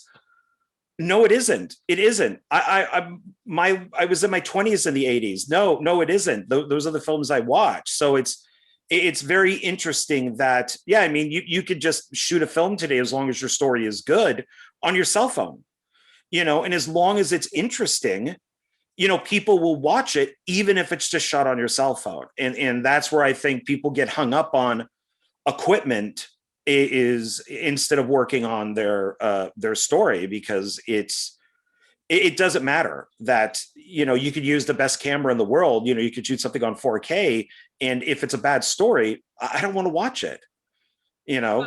Absolutely. I mean, we were going to shoot Pandamonium on an iPhone when we first started production, mainly because I'd had such a horrible experience using like a Blackmagic for like the first time ever as a production camera. And I found it really cumbersome, and like it needs like a lot of attention, and that just doesn't fit with indie filmmaking as far as I'm concerned. And so I really wasn't enjoying it. I was also getting a bad back from the fact that there's no movable screen on it. So I'm constantly like this all the time. And I'm like 6'4". So like the camera being at everyone else's head height is still like down here for me. So I'm forever like this. And so like after, it was a really horrible experience anyway. It was, you know, like I mean, the casts were amazing, but everything else that could have gone wrong was going wrong in terms of equipment and locations, and, you know, so it was a very difficult experience. And by the end of it, I was like, we'd had to cut a day short. We were filming the finale. It was supposed to all happen in one day. I'd been like busting my ass to stay on schedule to make sure we got this thing done. And then my laptop stopped reading like the card as we were running footage off the cards. And they were like, we've got to stop then. We've got to bring everyone back next week. We've got to pay to bring everyone back next week. You know, the lighting won't match because, you know, the weather will be different. And I like that day, I was just like, I'm fucking done with this. Like, you know, I worked my ass off, and then just everything goes wrong anyway. But then at the back of my mind, the next day I could feel it. It was like, but what if you shot your next one on an iPhone? Like, that could be interesting. Like, you know, that's like, that's like really pushing yourself to like another limit. You know, can you do it with like, like the most basic gear possible? And I was like, oh yeah, I could, oh yeah, maybe we'll do Pandamonium on an iPhone. And so that's kind of started off like that. But then eventually I end up spending too much money on like making props and stuff. And I go, no, yeah, I probably shouldn't do that. I'll shoot it on something nice, just because I did that with Mask of Thorn. It was set in like 1988, and so I was like, yeah, I'm going to shoot it on like a camcorder. And like I bought like a high 8 camcorder and a bunch of tape, and I thought, we're going to do it like as if we made it in 1988, like that's how we're going to do it. We're going to do it like that. And then I wrote the script, and I was like, oh, it's a really nice script, this. It's a bit of a shame to ruin it by shooting on fucking high 8 tape. And then I started spending more money on like costumes and stuff, and I was like, I'm spending a lot of money on a film that I'm going to shoot on high 8 tape. And by the end of it, I was like, you know what? I'll get my nice camera out again, and I'll just shoot it on that. Yeah, it's funny that the you have all this equipment now that makes everything just look crystal clear and perfect, and then people go back and screw it all up to make it look like something from the 80s, and it kind of defeats the purpose. So it's and then I mentioned this on another interview, is because of my age. I was around with VHS was big. I owned hundreds of VHS movies, and these films that are being shot by these younger people are going, oh, it's a throwback to the VHS era. It's like, no, once again, no, you could go to a Goodwill or whatever, or Salvation Army and pick up a VHS tape, and it looks just as good as it did 30, 40 years ago. It doesn't have all the grain. It doesn't have all the dropouts. It doesn't have any of that. It just, the quality isn't as good, obviously, as like a Blu-ray, let's say, or a 4K Blu-ray, but it's like, it doesn't look like how people are doing stuff. So it's like, you're taking something that's pretty much perfect and destroying it by trying to make it look like something that it really doesn't.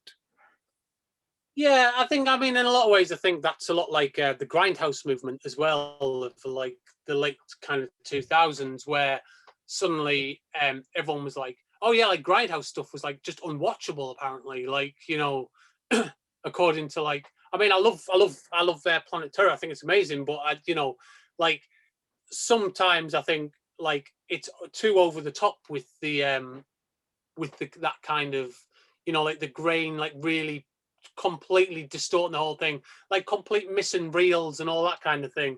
And like, it's fun and it's funny, but it's not really representative of what it's like to watch those movies, because if you've got a DVD of that movie, especially from like the late 90s, early 2000s, it's almost definitely like taken from a crap, stock, like a crap film stock, right? Crap print that they had, but it's fine. It's not, there needs to be some subtlety with things like that, I think, but I think it's very easy to get carried away with it. Yeah. I remember, back in the day, I used to go down to San Francisco, down to Market Street, which on that side of the corner was a prostitute, and on that side was a guy shooting heroin. And we would go into these theaters, and the film prints, they were prints. They weren't, it wasn't digital back then. They looked bad because these prints have been all around the country, if not all around the world. Yeah. And they just look like, you could see like where they took Scotch tape and put the film together. That's real stuff. Yeah. So, but it's to say, oh, well, it's a VHS thing. Well, no, just go look at any VHS that you get from the thrift store, and it's still going to look fine. So it's weird, but it is fun. It's fun to do. I've done it a couple times myself, and I know it doesn't look that way. No, because I've got to tell you, I've got a lot of VHS tapes that I put in, and they go, like warbling like halfway through. But that could be a PAL issue, I think, maybe. Yeah, they do have that time limit on them, on how long they were supposed to last. I remember that. So yeah, you could get those too. So yeah. Yeah, I guess it just, I guess it just matters. I mean, it's all personal taste, I guess. So, well, let's. Oh yeah, of course. But yeah, Oh no, go on. I do think it can be overdone. Like Yeah. Oh yeah, there was. I'll say this lastly on this subject is I ordered a DVD from somebody and it was supposed to be like one of these lost films that they just found and they released it on DVD. Picture's horrible, sounds horrible, everything is horrible, and I could barely get through it. And to me, sound is a very big deal. I mean, I could take a crappy picture, but as long as the sound is fun, I'm okay. And yeah, of course. I reached out to I think it was the producer, I don't think it was the director, and I finally wore him down. And he's like, "Yeah, we made it last year, and yeah, we made it look this way, and we did all that," because he was trying to convince me that it was a lost film from the '80s. And I'm like, "I know this isn't from the '80s. Yeah. This is not how this stuff looks now. Like you did this on purpose." And I asked him, "Are you going to change the sound because the sound is horrible?" And he's like, "No, no, no. The film's done. We're gonna just leave it as is." And so that's where it's overdone, is that the enjoyment was just destroyed for me, and I've never watched it since. And I probably owned the film for like 5 years, and I'll never watch it again. Well, weirdly, with Mask of Thorn, I shot 2 versions of it because, like I said, I was going to shoot high 8 tape. So what I did instead was I shot the whole thing, but I framed every shot so that it could be 4:3 ratio and 16:9 ratio. Because I knew if we try to sell it to a distributor, very quickly they go, why is it in 4:3? Like, we can't do anything with this. So we end up with 2 versions of the film.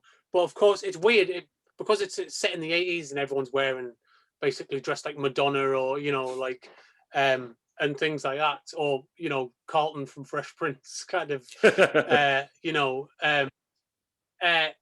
when you put it in 4:3, it really becomes a much more fun film because you suddenly realize, oh, it's like it's meant to be set in the 80s and it's meant to be, it's meant to feel like a movie that could have been made back then. Along, in terms of the dialogue and everything, it's very much on the nose. It's not a sophisticated film essentially, but like no distributor would touch that. So I knew that we'd have to do like a pristine 16:9 version as well, to have it distributed. Interesting. But I mean, that was a fun challenge in itself, really, and but it did mean that I could release the 4:3 version on actual videotape, for the people who backed the campaign and stuff, which was really cool. Oh, that's cool. Yeah, yeah. That's good. So yeah, you could get both out there. So yeah, it's not a waste then. Yeah. So all right. Well, that's so last question would be, is there anything that you would like to promote or plug? Anything from like the past, the present, or the future? What would you like for people to look out for? I mean, you can check out all of our stuff at myco.co.uk,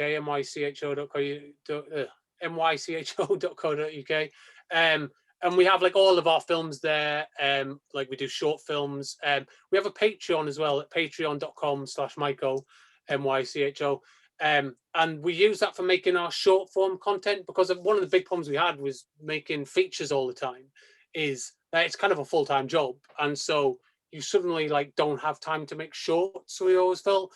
And even if you had the time, even making a short costs, I would say the kind of foundational costs are probably about the same as doing a feature film. And so we use that to kind of fund our short form content directly for that audience.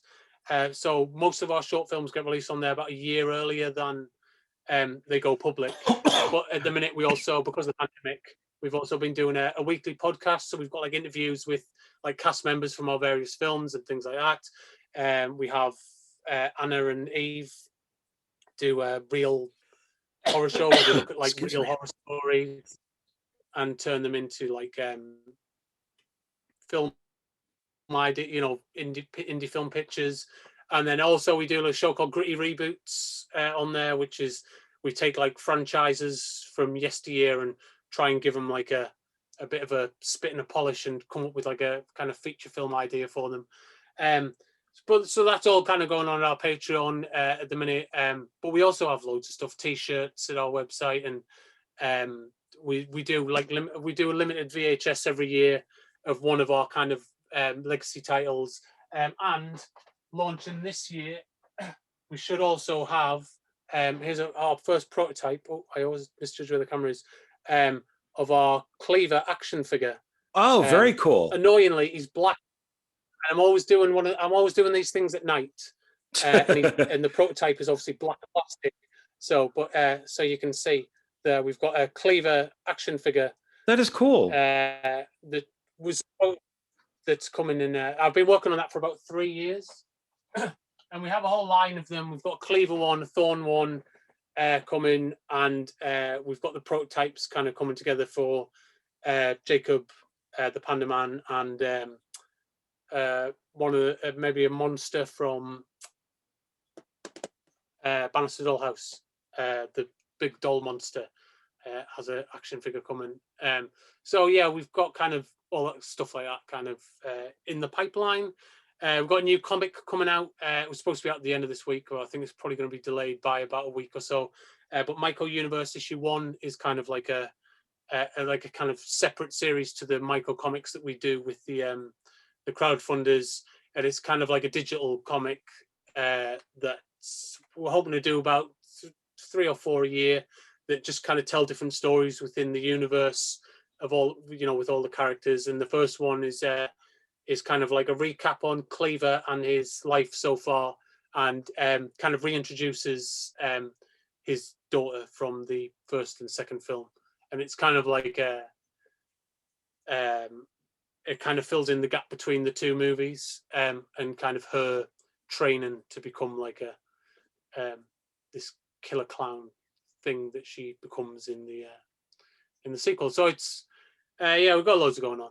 If you go to the website, that'll tell you more than I can ever tell you. Oh, we're also developing like a video game based on Pandamonium. So I've been moving into pixel sprite design for the last few weeks, which has been loads of fun. But it's a new skill that I'm learning. So it's oh wow. Yeah, I'll put down there in the description area like a link to the website and the film and all that stuff for people to check it out. So because that does sound like a lot. So that's great. So congratulations on all that. I mean, luckily, all of these films currently are on like Amazon Prime, and a lot of them are on Tubi and stuff as well. So, at the minute, you don't even have to spend any money. Although we just signed a deal to release some of our earlier films in the US, kind of this year and next year. So that should be good, and hopefully that means they get out to a kind of wider audience again, which is nice. Cool. Yeah, no, that's good. So yeah, definitely check out Tubi for them, and and definitely support what they're bringing out. So it's I love shared universes. I think that's great. I'd like to start that myself. So it's definitely check them out, and give them the website one more time. It's myco.co.uk, mycho.co.uk, and you'll find everything there. All links to Prime and everything. It's all on there, so you can just scroll through that at your leisure. Perfect. All right, then I'm going to wrap this up, and thank you very much for being here. I really appreciate it. I think this is one of the longest interviews I've done. So so hopefully people will like this one. Time, I couldn't believe how long it's been going. So time to wrap it up. So this is John Ward. I want to thank everybody for watching, and I guess that's it. So we will see you on the next one. Bye. Bye-bye.